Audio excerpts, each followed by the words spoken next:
ನಮಸ್ಕಾರ ಎಲ್ರಿಗೂ. ನಾನು doctor T K Prem Kumar ಮಾತಾಡೋದು. ಈಗ ರಾಷ್ಟ್ರಕವಿ ಕುವೆಂಪು ಅವರ ಜನಪ್ರಿಯ ವಾಲ್ಮೀಕಿ ರಾಮಾಯಣದ ಅರಣ್ಯಕಾಂಡದ 5ನೇ ಅಧ್ಯಾಯ ಚಿನ್ನದ ಜಿಂಕೆ ಕೇಳಿ. ಖರದೂಷಣರೊಡನೆ 14,000 ರಾಕ್ಷಸರು ಶ್ರೀರಾಮನಿಂದ ಹತರಾಗಿ ರಣರಂಗದಲ್ಲಿ ಮಲಗಿದರು. ಇದನ್ನು ಕಂಡು ಅಕಂಪನನೆಂಬ ಗೂಢಚಾರನು ಲಂಕೆಗೆ ಬಂದು ರಾವಣನಿಗೆ ಕೈಮುಗಿದು, ಜನಸ್ಥಾನದಲ್ಲಿ ಶ್ರೀರಾಮನಿಂದ ಬಹುಮಂದಿ ರಾಕ್ಷಸರು ಹತರಾದರು. ಖರನು ಯುದ್ಧದಲ್ಲಿ ಮಡಿದನು. ಬಹು ಕಷ್ಟದಿಂದ ನಾನು ನಿನ್ನಲ್ಲಿಗೆ ಬಂದೆನು ಎಂದು ನುಡಿದನು. ಚಾರನ ಮಾತನ್ನು ಕೇಳಿ ಕೋಪಗೊಂಡ ಕೆರಳಿದ ರಾವಣನು, ನಾನಾದರೂ ಯಮನಿಗೆ ಯಮ, ಯಾವ ಮನುಷ್ಯನು ತಾನೇ ನನಗೆ ಅಪ್ರಿಯವನ್ನು ಮಾಡಿ ಉಳಿಯಲು ಸಾಧ್ಯ ಎಂದು ಗರ್ಜಿಸಿದನು. ರಾವಣನಿಂದ ಅಭಯ ಪಡೆದ ಅಕಂಪನನು ವೀರನಾದ ದಶರಥನ ಮಗ ಶ್ರೀರಾಮನು ಈ ಕೆಲಸವನ್ನು ಮಾಡಿದನೆಂದು ನಿವೇದಿಸಿದನು. ಅಕಂಪನನ ಮಾತು ಕೇಳುತ್ತಲೇ ರಾವಣನು ಆದಿಶೇಷನಂತೆ ಬುಸುಗುಟ್ಟುತ್ತಾ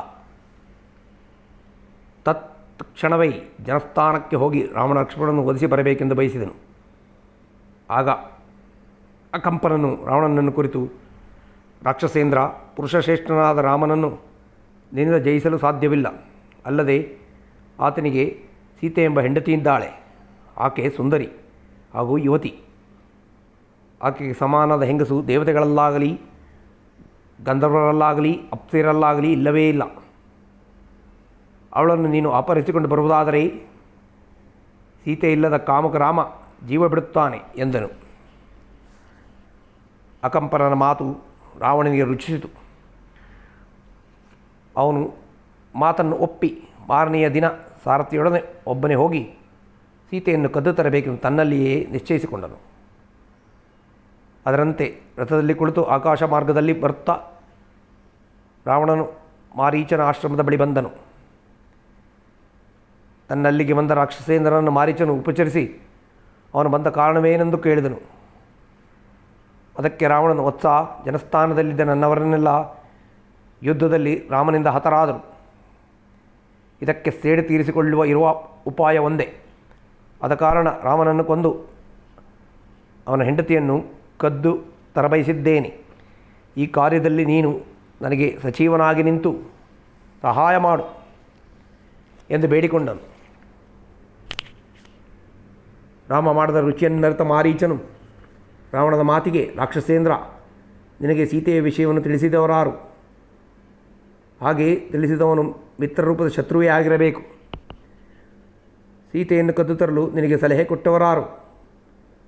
ರಾಕ್ಷಸ ಲೋಕದ ಐಶ್ವರ್ಯವನ್ನು ನಾಶಗೊಳಿಸಲು ಯಾವನೋ ಒಬ್ಬನು ನಿನ್ನ ಮನಸ್ಸಿನಲ್ಲಿ ಈ ದುರ್ಬೋಧನೆಯನ್ನು ತುಂಬಿರಬೇಕು. ಕ್ರೂರ ಸರ್ಪದ ಹಲ್ಲುಗಳನ್ನು ಕೀಳಲು ನಿನ್ನನ್ನು ಯಾರು ಪ್ರೇರೇಪಿಸಿದರು? ಶ್ರೀರಾಮನು ಉತ್ತಮ ಕಾಲದಲ್ಲಿ ಹುಟ್ಟಿದವನು, ಮೇಲಾಗಿ ಮಹಾಪರಾಕ್ರಮಿ. ಅವನನ್ನು ಯುದ್ಧದಲ್ಲಿ ಎದುರಿಸಲು ಯಾರಿಗೂ ಸಾಧ್ಯವಿಲ್ಲ. ಪುರುಷ ಸಿಂಹನಾದ ರಾಮನನ್ನು ನೀನು ಕೆಣಕುವುದು ಉಚಿತವಲ್ಲ. ನಡೆಯಬಾರದ ಕೆಟ್ಟ ಹಾದಿಯಲ್ಲಿ ನೀನು ಅಡಿಯಿಟ್ಟಿರುವೆ. ಲಂಕೇಶ್ವರ, ನನ್ನ ವಿಷಯದಲ್ಲಿ ಪ್ರಸನ್ನನಾಗಿ ಸೀತೆಯನ್ನು ಕದ್ದು ತರುವ ಯೋಚನೆಯನ್ನು ಬಿಟ್ಟು ಲಂಕೆಗೆ ಹಿಂತಿರುಗು. ನೀನು ನನ್ನ ಹೆಂಡತಿಯೊಡನೆ ಸುಖವಾಗಿ ರಮಿಸು. ರಾಮನು ತನ್ನ ಭಾರ್ಯೆಯೊಡನೆ ಸುಖವಾಗಿ ಕಾಡಿನಲ್ಲಿ ವಿಹರಿಸಲಿ ಎಂದು ಬುದ್ಧಿ ಹೇಳಿದನು. ಮಾರೀಚನ ನೀತಿವಾಕ್ಯಗಳಿಗೆ ಕಿವಿಗೊಟ್ಟು ರಾವಣನು ಲಂಕೆಗೆ ಹಿಂತಿರುಗಿ ಬಂದನು. ಆದರೆ ವಿಧಿ ಮಾತ್ರ ರಾವಣ ಬೆನ್ನು ಬಿಟ್ಟಿರಲಿಲ್ಲ. ರಾಮನು ಕರ, ತ್ರಿಶಿರಸ್ಸು, ದೂಷಣರೊಡಗೂಡಿದ 14,000 ರಾಕ್ಷಸರನ್ನು ಕೊಂದದ್ದನ್ನು ಕಂಡು ಶೂರ್ಪನಖಿ ಭಯದಿಂದ ದೊಡ್ಡದಾಗಿ ಅರಚಿಕೊಂಡಳು. ಅವಳ ಮನಸ್ಸು ಉದ್ವಿಗ್ನವಾಯಿತು. ಕೂಡಲೇ ಆಕೆ ಅಣ್ಣನಾದ ರಾವಣನನ್ನು ನೆನೆದು ಲಂಕೆಗೆ ಓಡಿ ಬಂದಳು. ಶೂರ್ಪಣಖಿ ಅಣ್ಣನ ಬಳಿಗೆ ಬಂದಾಗ ದೇವತೆಗಳಿಂದ ಸುತ್ತುವರೆದ ಇಂದ್ರನಂತೆ ಮಂತ್ರಿಗಳ ನಡುವೆ ಪುಷ್ಪಕ ವಿಮಾನದಲ್ಲಿ ರಾವಣನು ರಂಜಿಸುತ್ತಿದ್ದನು. ರಾವಣನೇನು ಸಾಮಾನ್ಯನೇ? ದೇವದಾನವ ಗಂಧರ್ವರಿಗೂ ಅವನು ಅಜೇಯನಾದವನು, ಜ್ವಲಿಸುವ ಅಗ್ನಿಯಂತೆ ತೇಜಸ್ವಿಯಾದವನು. ಅವನಿಗೆ 10 ತಲೆ 20 ತೋಳುಗಳು, ಅಗಲವಾದ ಎದೆಯಿಂದ ಕೂಡಿ ರಾಜಲಕ್ಷಣಗಳಿಂದ ಶೋಭಿತನಾದವನು ರಾವಣ. ಅವನ ಪರಾಕ್ರಮವನ್ನು ಏನೆಂದು ಬಣ್ಣಿಸುವುದು? ದೇವತೆಗಳನ್ನು ಯುದ್ಧದಲ್ಲಿ ಮರ್ದಿಸಿದವನು, ಕುಬೇರನನ್ನು ಯುದ್ಧದಲ್ಲಿ ಸೋಲಿಸಿ ಅವನ ಪುಷ್ಪಕವನ್ನು ಸೆಳೆದು ತಂದವನು. ಹಿಂದೆ 10,000 ವರ್ಷಗಳ ಕಾಲ ತಪಸ್ಸನ್ನು ಆಚರಿಸಿ ಬ್ರಹ್ಮನಿಗೆ ತನ್ನ ತಲೆಗಳನ್ನೇ ಅರ್ಪಿಸಿದವನು. ತಪಸ್ಸಿಗೆ ಮೆಚ್ಚಿದ ಬ್ರಹ್ಮನು ಅವನಿಗೆ ವರಗಳನ್ನು ಕೊಡಲು ಅದರಿಂದ ಕೊಬ್ಬಿದವನು. ಋಷಿಗಳ ಯಜ್ಞಗಳಿಗೆ ಕಂಟಕನಾಗಿ ಲೋಕವನ್ನೇ ಗೋಳಿಗೆ ಈಡು ಮಾಡಿದವನು. ಈ ತೆರನಾದ ಸಾಮರ್ಥ್ಯವನ್ನು ಹೊಂದಿದ್ದ ಯಮನಂತಹ ರಾವಣನನ್ನು ನೋಡಿದೊಡನೆಯೇ ಶೂರ್ಪಣಖೆಯ ದುಃಖ ಮರುಕಳಿಸಿತು. ಜನಸ್ಥಾನದಲ್ಲಿ ರಾಮನು ತೋರಿದ ಸಾಹಸವನ್ನು ನೆನೆದು ಆಕೆಯು ಹಾಗೆಯೇ ಎಚ್ಚರ ತಪ್ಪಿ ಬಿದ್ದುಬಿಟ್ಟಳು. ರಾವಣನ ತಂಗಿಯನ್ನು ಸಮಾಧಾನಗೊಳಿಸಿದನು. ಮೆಲ್ಲಗೆ ಮೂರ್ಛತ್ತಿಳಿದ ಮೇಲೆ ಶೂರ್ಪಣಖಿ ಮಂತ್ರಿಗಳ ನಡುವಿದ್ದ ರಾವಣನನ್ನು ಕುರಿತು ಈ ರೀತಿ ಚುಚ್ಚು ಮಾತುಗಳನ್ನು ಆಡಿದಳು. ರಾಕ್ಷಸೇಂದ್ರ, ಕಾಮಭೋಗಗಳಿಂದ ಪ್ರಮತ್ತನಾಗಿ ಯಾರ ತಡೆಯೂ ಇಲ್ಲದೆ ನೀನು ಈಗ ನಮಗೆ ಒದಗಿ ಬಂದಿರುವ ಭಯವನ್ನು ಅರಿಯದಾಗಿರುವೆ. ಸ್ಮಶಾನದ ಅಗ್ನಿಯಂತೆಯೂ ನಿಂತು ಅಲ್ಪವಾದ ಭೋಗಗಳಲ್ಲಿ ಮುಳುಗಿರುವ ರಾಜನನ್ನು ಪ್ರಜೆಗಳು ಮನ್ನಿಸರು. ಸ್ತ್ರೀಯರಿಗೆ ವಶನಾಗದೆ ಕಾಲಕ್ಕೆ ಮಾಡಬೇಕಾದ ಕೆಲಸವನ್ನು ರಾಜನು ನಡೆಸಬೇಕು.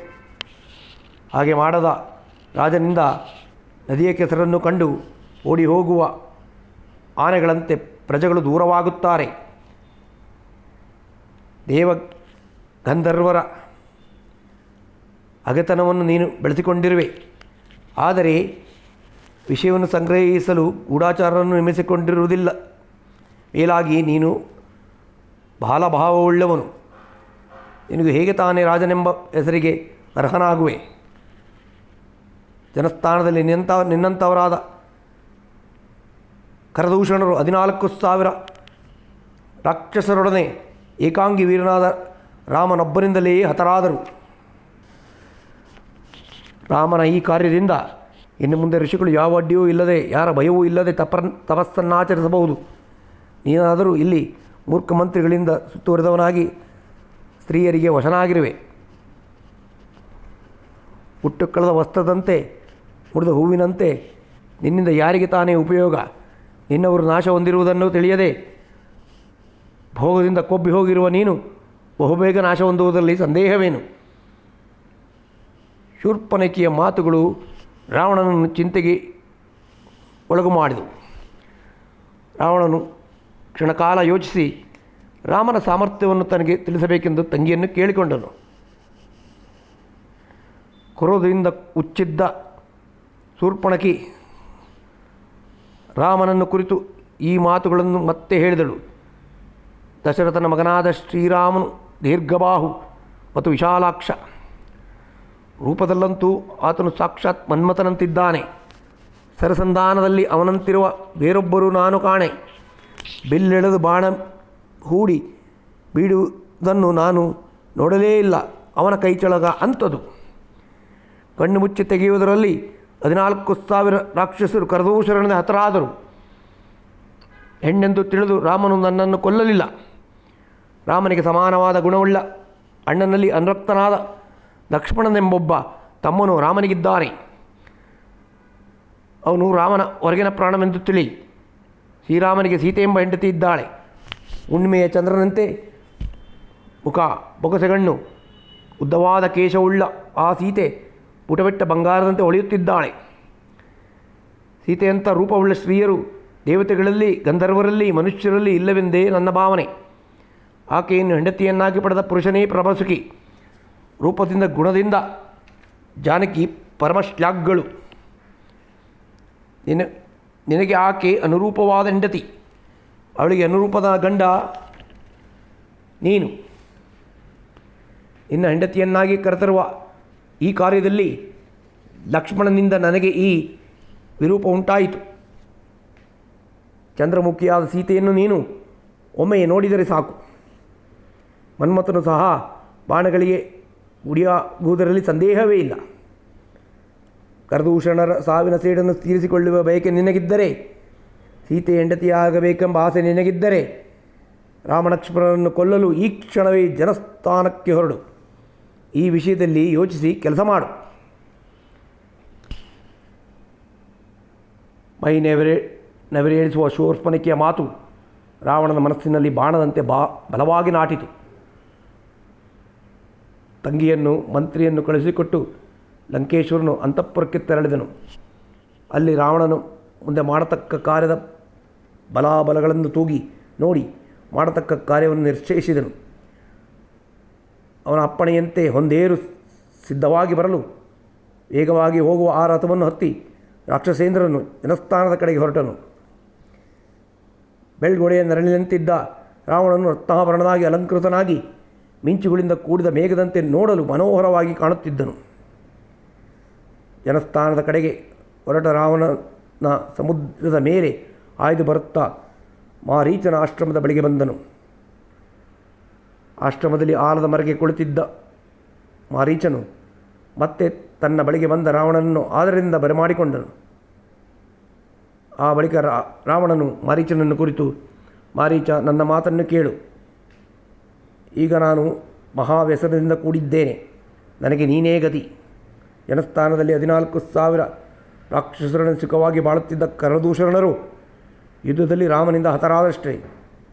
ಕಾಮಕನಾದ ಆ ರಾಮನು ಯಾವ ವೈರಕಾರಣವೂ ಇಲ್ಲದೆ ನನ್ನ ತಂಗಿಯಾದ ಶೂರ್ಪನಖಿಯ ಕಿವಿಮೂಗುಗಳನ್ನು ಕತ್ತರಿಸಿ ವಿರೂಪಳನ್ನಾಗಿ ಮಾಡಿದ್ದಾನೆ. ಆ ರಾಮನ ಹೆಂಡತಿಯನ್ನು ಸೀತೆಯನ್ನು ಜನಸ್ಥಾನದಿಂದ ಕದ್ದು ತರಲು ನೀನು ಸಹಾಯ ಮಾಡು. ಬಿಳಿಯ ಮಚ್ಚೆಗಳಿಂದ ಕೂಡಿದ ಬಂಗಾರದ ಜಿಂಕೆಯ ಆಕಾರವನ್ನು ಧರಿಸಿ ರಾಮನ ಆಶ್ರಮದಲ್ಲಿ ಸೀತೆ ಎದುರಿನಲ್ಲಿ ಸುಳಿದಾಡುತ್ತಿರು.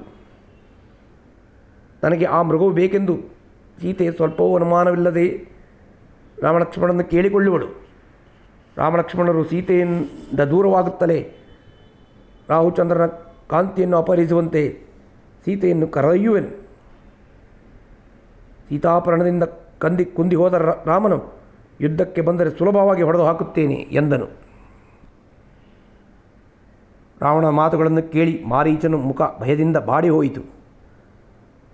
ಒಣಗಿದ ತುಟಿಗಳನ್ನು ನಾಲಿಗೆಯಿಂದ ಸವರಿಕೊಳ್ಳತೊಡಗಿದನು. ಸತ್ತವನಂತೆ ರೆಪ್ಪೆ ಹೊಡೆಯದೆ ದೀನನಾದ ಮಾರೀಚನು ರಾವಣನಿಗೆ ಕೈಮುಗಿದು, ರಾಜನ್, ತಾತ್ಕಾಲಿಕವಾಗಿ ಹಿತ ಉಂಟು ಮಾಡುವ ಮಾತುಗಳನ್ನಾಡುವ ಜನರು ದೊರಕುವುದು ಸುಲಭ. ಪರಿಣಾಮದಲ್ಲಿ ಹಿತವನ್ನುಂಟು ಮಾಡುವ ಮಾತುಗಳನ್ನು ಹೇಳುವ ಜನರು ದೊರಕುವುದು ಕಷ್ಟ. ರಾಮನು ಇಂದ್ರನಿಗೂ ವರುಣನಿಗೂ ಸಮಾನಾದ ಪರಾಕ್ರಮವುಳ್ಳವನು. ಅವನು ಕೋಪಗೊಂಡರೆ ಸೀತೆಯನ್ನು ಕದ್ದು ತರಲು ನಿನಗೆ ಹೇಗೆ ತಾನ ಸಾಧ್ಯವಾದೀತು? ಒಂದು ವೇಳೆ ಸೀತೆಯನ್ನು ಅಪಹರಿಸಿ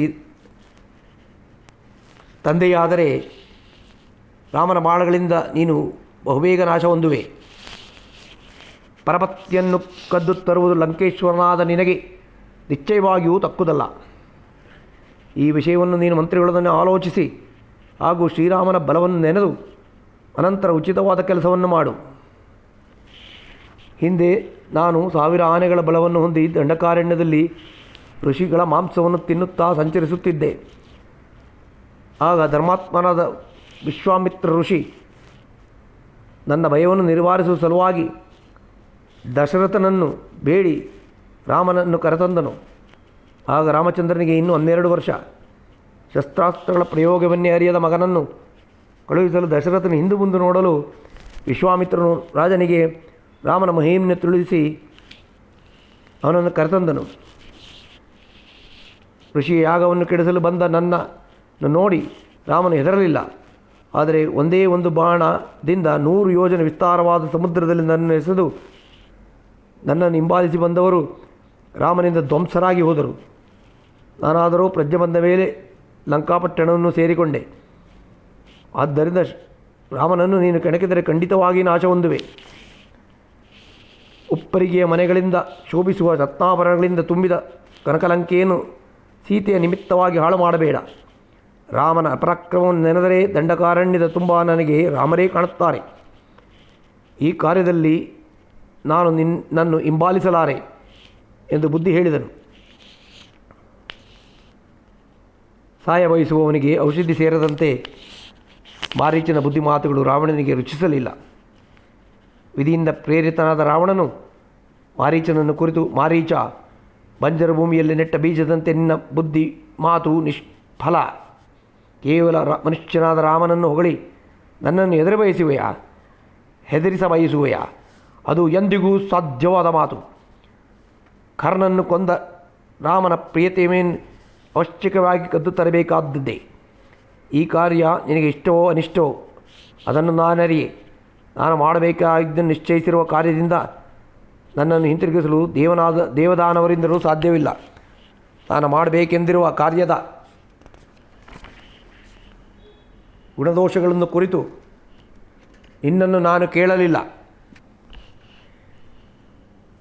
ಈಗ ನೀನು ಮಾಡಬೇಕಾಗಿರುವ ಕಾರ್ಯ ಇದು. ಚಿನ್ನದ ಜಿಂಕೆಯಾಗಿ ನೀನು ಸೀತೆಯ ಮುಂದೆ ಸುಳಿ. ಅದನ್ನು ನೋಡಿ ಮೋಹಗೊಂಡ ಸೀತೆ ಜಿಂಕೆಯನ್ನು ತರುವಂತೆ ರಾಮನನ್ನು ಕೇಳಿಕೊಳ್ಳುವಳು. ನಿನ್ನನ್ನು ಹಿಡಿಯಲು ಬೆನ್ನಟ್ಟು ಬಂದ ರಾಮನನ್ನು ಬಹುದೂರ ಸೆಳೆದುಕೊಂಡು ಹೋಗಿ ಆ ಬಳಿಕ ಶ್ರೀರಾಮನ ಧ್ವನಿಯನ್ನು ಅನುಕರಿಸಿ ಹಾ ಸೀತೆ, ಹಾ ಲಕ್ಷ್ಮಣ ಎಂದು ಕೂಗು. ಆ ಕೂಗನ್ನು ಕೇಳಿ ಲಕ್ಷ್ಮಣನು ಅತ್ತಿಗೆಯ ಮಾತಿನಿಂದಲೂ ಅಣ್ಣಲ್ಲಿರುವ ಸ್ನೇಹದಿಂದಲೂ ರಾಮನನ್ನು ಅನುಸರಿಸಿ ಹೋಗುತ್ತಾನೆ. ನಾನು ಬಳಿಕ ಸೀತೆಯನ್ನು ಅಪಹರಿಸುತ್ತೇನೆ. ಕಾರ್ಯ ಮುಗಿದ ಮೇಲೆ ನಿನ್ನ ಮನಸ್ಸು ಬಂದ ಕಡೆಗೆ ತೆರಳು. ಈ ಕಾರ್ಯಕ್ಕಾಗಿ ನಿನಗೆ ಅರ್ಧ ರಾಜ್ಯವನ್ನು ಕೊಡುತ್ತೇನೆ. ಈಗೋ ನಾನು ದಂಡಕಾರಣ್ಯಕ್ಕೆ ಹೊರಟೆ. ನಿನಗೆ ಮಂಗಳವಾಗಲಿ. ಈ ಕೆಲಸ ಮಾಡಲು ನೀನು ಒಪ್ಪದಿದ್ದರೆ ನಿನ್ನನ್ನು ಇಲ್ಲಿಯೇ ಕೊಲ್ಲುತ್ತೇನೆ ಎಂದನು. ರಾವಣನಿಂದ ಸಾಯುವುದಕ್ಕಿಂತ ರಾಮನಿಂದ ಸಾಯುವುದೇ ಮೇಲೆಂದು ಬಗೆದು ಮಾರೀಚನು ರಾವಣನ ಮಾತಿಗೆ ಒಪ್ಪಿಗೆಯನ್ನಿತ್ತನು. ಆ ಬಳಿಕ ಅವನು ರಾವಣನೊಡನೆ ರಥವನ್ನೇರಿ ಗಿರಿದುರ್ಗಗಳನ್ನು ಕಳೆದು ದಂಡಕಾರಣ್ಯವನ್ನು ಹೊಕ್ಕನು. ಇಬ್ಬರೂ ರಥದಿಂದ ಹಿಡಿದು ದೂರದಿಂದಲೇ ರಾಮನ ಆಶ್ರಮವನ್ನು ನೋಡಿದರು. ಬಂದ ಕಾರ್ಯವನ್ನು ಬೇಗ ಮಾಡೆಂದು ರಾವಣನು ಮಾರೀಚನನ್ನು ತ್ವರೆಗೊಳಿಸಿದನು. ಆಗ ಮಾರೀಚನು ಒಂದು ದೊಡ್ಡ ಜಿಂಕೆಯ ರೂಪವನ್ನು ಧರಿಸಿದನು. ಅದರ ಮುಖ ತುಸು ಕಪ್ಪು, ತುಸು ಬೆಳುಪು ಬಣ್ಣದಿಂದ ಶೋಭಿಸುತ್ತಿತ್ತು. ತುಟಿಯ ಮೇಲುಗಡೆ ಕೆಂದಾವರಿಯ ಬಣ್ಣ, ಕೆಳಭಾಗದಲ್ಲಿ ಕೆನ್ನೈದಿರ ಚೆಲುವು, ಇಂದ್ರನೀಲಮಣಿ ಮತ್ತು ಮಧುಕ ಪುಷ್ಪ ಇವುಗಳ ಕಾಂತಿಗೆ ಸಮನಾಗಿ ಕಿವಿ ರಂಜಿಸುತ್ತಿತ್ತು. ಅದರ ಗೊರಸಿಗೆ ಕಾಂತಿ ವೈಡೂರ್ಯ, ಇಂದ್ರಚಾಪದಂತೆ ನಿಮಿರಿದ ಬಾಲ, ಮಲ್ಲಿಗೆಯ ವಜ್ರದ ಮತ್ತು ಚಂದ್ರದ ಶೋಭೆಯಿಂದ ಮಿರುಗುತ್ತಿತ್ತು ಅದರ ಹೊಟ್ಟೆ. ಇಂತಹ ಮನೋಹರದ ರೂಪವನ್ನು ಧರಿಸಿ ಮಾರೀಚನು ಸೀತೆಯನ್ನು ಪ್ರಲೋಭನೆಗೊಳಿಸುವುದಕ್ಕಾಗಿ ರಾಮನ ಆಶ್ರಮದಲ್ಲಿ ತರತರದ ನರ್ತನ ಗತಿಗಳಿಂದ ಎಂಬಂತೆ ನಲಿನಲಿದು ಸುಳಿಯುತ್ತಾ ಎಲೆಯ ಹುಲ್ಲನ್ನು ಭಕ್ಷಿಸುತ್ತಾ ತಿರುಗಾಡತೊಡಗಿದನು. ನಾನಾ ವಿಧವಾಗಿ ಅಲ್ಲಲ್ಲಿ ಕ್ರೀಡಿಸತೊಡಗಿದನು.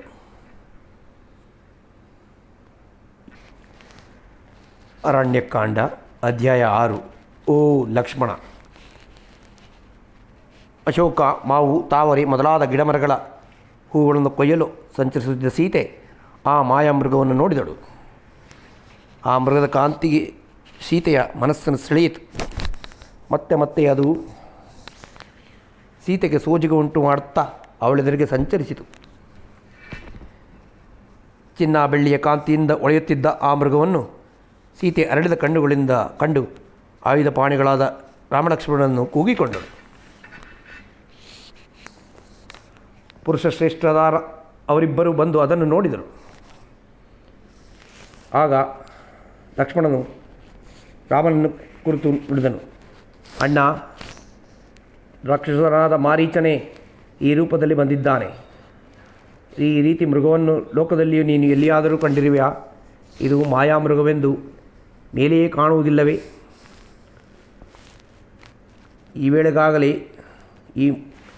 ಆ ಮೃಗದ ಬಣ್ಣವನ್ನು ನೋಡಿ ಸೀತೆಯ ಮನಸ್ಸು ಮೋಹಗೊಂಡಿತ್ತು. ಲಕ್ಷ್ಮಣನು ಮುಂದೆ ಮಾತನಾಡದೆ ಸೀತೆ ಮುಗುಳ್ನಗೆಯನ್ನು ಬೀರುತ್ತಾ ರಾಮನಿಗೆ, ಆರ್ಯಪುತ್ರ, ಈ ಮೃಗದ ಚೆಲುವನ್ನು ಕಂಡು ನನ್ನ ಮನಸ್ಸು ಮರಳುಗೊಂಡಿದೆ. ಈ ಮೃಗವನ್ನು ನೀನು ಹಿಡಿದು ತಂದರೆ ಅದು ನಮ್ಮ ಕ್ರೀಡೆಗೆ ಒಂದು ವಸ್ತುವಾಗಿ ಪರಿಣಮಿಸುವುದು. ಜೀವಸಹಿತ ಈ ಮೃಗವನ್ನು ನೀನು ಹಿಡಿದು ತಂದರೆ ಇದನ್ನು ನೋಡಿದ ಜನರಿಗೆ ಆಶ್ಚರ್ಯ ಉಂಟಾಗುವುದು, ಹಾಗೂ ಅದು ಅಂತಃಪುರಕ್ಕೆ ಒಂದು ಅಲಂಕಾರವಾಗುವುದು. ಒಂದು ವೇಳೆ ಕೈಗೆ ಸಿಕ್ಕದ ಈ ಮೃಗವನ್ನು ನೀನು ಕೊಂದು ತಂದರೆ ಅದರ ಚರ್ಮದ ಮೇಲೆ ನಾವಿಬ್ಬರು ಕುಳಿತುಕೊಳ್ಳಬಹುದಲ್ಲವೇ ಎಂದು ತನ್ನ ಆಶೆಯನ್ನು ಹೊರಪಡಿಸಿದಳು. ಬಾಲಸೂರ್ಯನಂತೆ ಬಣ್ಣವನ್ನು ತಳೆದ ಆ ಮೃಗವು ರಾಮನ ಮನಸ್ಸನ್ನು ಅಪಹರಿಸಿತು. ಆಗ ಲಕ್ಷ್ಮಣನನ್ನು ಕುರಿತು ರಾಮನು, ಸೌಮಿತ್ರಿ, ಈ ತೆರನಾದ ಮೃಗ ಕುಬೇರನ ಉದ್ಯಾನವನದಲ್ಲಿಯೂ ಇರಲಾರದು. ಮಿಂಚಿನಂತೆ ಹೊಳೆಯುವ ಇದರ ನಾಲಿಗೆಯನ್ನು ನೋಡು. ಮೈಮೇಲಿರುವ ಚಿನ್ನದ ಚುಕ್ಕೆಗಳು ಹೇಗೆ ಥಳಥಳಿಸುತ್ತಿವೆ. ಈ ಜಿಂಕೆಯನ್ನು ಕಂಡರೆ ಯಾರ ಮನಸ್ಸು ತಾನೇ ಸೋಲದು. ಇದರ ಚರ್ಮ ನನಗೂ ಇಷ್ಟ. ನೀನು ಹೇಳುವಂತೆ ಒಂದು ವೇಳೆ ಇದು ಮಾರೀಚನ ಮಾಯೆಯಾಗಿದ್ದರೆ ಈ ಮೃಗವನ್ನು ಕೊಲ್ಲುವುದೂ ನನ್ನ ಕರ್ತವ್ಯವೇ. ಏಕೆಂದರೆ ಮುನಿಹಿಂಸಕನಾದ ಮಾರೀಚನು ವಧ್ಯನೇ ಸರಿ. ಬಿಲ್ಲನ್ನು ಹಿಡಿದು ನೀನು ಸೀತೆಯನ್ನು ರಕ್ಷಿಸಿಕೊಂಡಿರು. ಈ ಮೃಗವನ್ನು ನಾನು ಜೀವಸಹಿತ ಹಿಡಿದು ತರುತ್ತೇನೆ. ಇಲ್ಲವಾದರೆ ಕೊಂದು ಇದರ ಚರ್ಮವನ್ನು ತರುತ್ತೇನೆ. ಅಪ್ರಮತ್ತನಾಗದೆ ಜಟಾಯುಗಳ ನಡುಗೂಡಿ ಸೀತೆಯನ್ನು ರಕ್ಷಿಸಿಕೊಂಡಿರು ಎಂದು ಅಪ್ಪಣೆ ಮಾಡಿ ಬಿಲ್ಲುಬಾಳನ್ನು ಹಿಡಿದು ಅದನ್ನು ಹಿಂಬಾಲಿಸಿ ಹೊರಟನು. ರಾಮನು ತನ್ನನ್ನು ಬೆನ್ನಟ್ಟಿ ಬರಲು ಅವನನ್ನು ಮೋಸಗೊಳಿಸಬಗೆದು ಮಾರೀಚನು ಅದೃಶ್ಯನಾದನು. ಮೃಗ ಎಲ್ಲಿರುವುದೋ ಎಂಬ ತವಕದಿಂದ ರಾಮನು ಹೇರದ ಕತ್ತಿಯಿಂದ ಧಾವಿಸಲು ಅವನ ಮುಂದೆ ಅದು ಕಂಗೊಳಿಸಿತು. ರಾಮಬಾಣಕ್ಕೆ ಹೆದರಿ ಭಯದಿಂದ ಆಕಾಶದಲ್ಲಿ ನೆಗೆಯುತ್ತಿದೆಯೋ ಎಂಬಂತೆ ತೋರಿಸಿಕೊಳ್ಳುತ್ತಾ ಮೋಡದಿಂದ ಮುಚ್ಚಿದ ಶರತ್ಕಾಲ ಚಂದ್ರನಂತೆ ಹೊಳೆದು ಕಾಣಿಸಿಕೊಳ್ಳುತ್ತಾ ರಾಮನನ್ನು ಆಶ್ರಮದಿಂದ ಬಹುದೂರ ಕೊಂಡೊಯ್ಯಿತು. ಆಯಾಸಗೊಂಡ ರಾಮನು ವಿಶ್ರಮಿಸಿಕೊಳ್ಳಲು ಮರದ ನೆರಳಿನಲ್ಲಿ ಕುಳಿತುಕೊಂಡನು. ಮೃಗಗಳ ಗುಂಪಿನಲ್ಲಿ ಮಾರೀಚನು ಮತ್ತೆ ಕಾಣಿಸಿಕೊಂಡನು. ಆ ಮೃಗದಿಂದ ಆಕರ್ಷಿತನಾದ ರಾಮನು ಮತ್ತೆ ಅದನ್ನು ಅಟ್ಟಲು ಅದು ರಾಮನನ್ನು ವಂಚಿಸಿ ಓಡತೊಡಗಿತು. ಹೀಗೆ ತನ್ನನ್ನು ಬಾರಿ ಬಾರಿಗೂ ಮೋಸಗೊಳಿಸಲು ಯತ್ನಿಸುತ್ತಿದ್ದ ಮೃಗವನ್ನು ಹೊಡೆದು ಕೊಲ್ಲಲು ನಿಶ್ಚಯಿಸಿದನು. ಸೂರ್ಯಕಿರಣಗಳಿಗೆ ಸಮಾನವಾದ ಬಾಣವೊಂದನ್ನು ಸೆಳೆದು ಬಿಡಲು ಅದು ಸಿಡಿಲರಗುವಂತೆ ಮಾರೀಚನ ಮೇಲೆ ಬಿದ್ದು ಅವನ ದೇಹವನ್ನು ಭೇದಿಸಿತು. ಸಾವು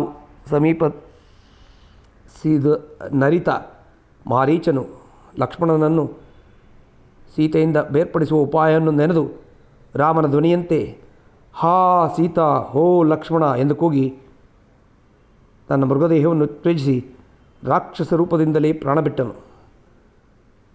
ತನ್ನ ಎದುರಿಗೆ ಬಿದ್ದ ಘೋರ ರೂಪಿಯಾದ ರಾಕ್ಷಸನನ್ನು ನೋಡಿ ರಾಮನು ತಮ್ಮನ ಮಾತನ್ನು ನೆನೆದು ರಾಕ್ಷಸನ ಧ್ವನಿಯನ್ನು ಕೇಳಿ ಸೀತೆ ಏನಾಗುವಳೋ, ಲಕ್ಷ್ಮಣನು ಯಾವ ಅವಸ್ಥೆಯನ್ನು ಹೊಂದುವನೋ ಎಂದು ಯೋಚಿಸುತ್ತಾ ಆಶ್ರಮದ ಕಡೆಗೆ ಬೇಗನೆ ತೆರಳಿದನು. ಹೆಂಡತಿ ಮತ್ತು ತಮ್ಮನ ವಿಷಯದಲ್ಲಿ ಕಾತರವಾಗಿ ಬರ್ತಾ ದಾರಿಯಲ್ಲಿ ಸಿಕ್ಕಿದ ಮತ್ತೊಂದು ಮೃಗವನ್ನು ಹೊಡೆದು ಅದರ ಮಾಂಸವನ್ನು ತೆಗೆದುಕೊಂಡು ಬಂದನು. ಇತ್ತ ಮಾರೀಚನ ಧ್ವನಿ ಕೇಳಿ ಲಕ್ಷ್ಮಣನನ್ನು ಕುರಿತು, ಲಕ್ಷ್ಮಣ, ಅರ್ಥವಾಗಿ ಕೂಗುತ್ತಿರುವ ಶ್ರೀರಾಮನ ಧ್ವನಿಯನ್ನು ಚೆನ್ನಾಗಿ ಕೇಳಿದೆ. ಅದನ್ನು ಕೇಳಿ ನನ್ನ ಜೀವವೇ ನಿಲ್ಲದಾಗಿದೆ. ದೀನನಾಗಿ ಕೂಗುತ್ತಿರುವ ರಾಮನನ್ನು ರಕ್ಷಿಸಲು ನೀನೇ ಸಮರ್ಥ. ಸಿಂಹಗಳಿಗೆ ಸ್ವಾಧೀನವಾದ ಮದಿಸಿದ ಎತ್ತಿನಂತೆ ರಾಕ್ಷಸರ ವಶವಾಗಿರುವ ನಿನ್ನ ಅಣ್ಣನ ಬಳಿಗೆ ಬೇಗ ಓಡು ಎಂದು ಅವನನ್ನು ತ್ವರೆಗೊಳಿಸಿದಳು. ಆದರೆ ಲಕ್ಷ್ಮಣನು ರಾಮನ ಆಜ್ಞಾಧಾರಕನಾಗಿದ್ದ ತಾನಿದ್ದ ಸ್ಥಳವನ್ನು ಬಿಟ್ಟು ಕದಲಲಿಲ್ಲ. ಮತ್ತೆ ಸೀತೆ, ಲಕ್ಷ್ಮಣ, ಅಣ್ಣನಿಗೆ ಒದಗಿರುವ ವಿಪತ್ತನ್ನು ಕಂಡು ಹೋಗದಿರಲು ನೀನು ಅವನಿಗೆ ಮಿತ್ರರೂಪದ ಶತ್ರುವಾಗಿರುವೆ.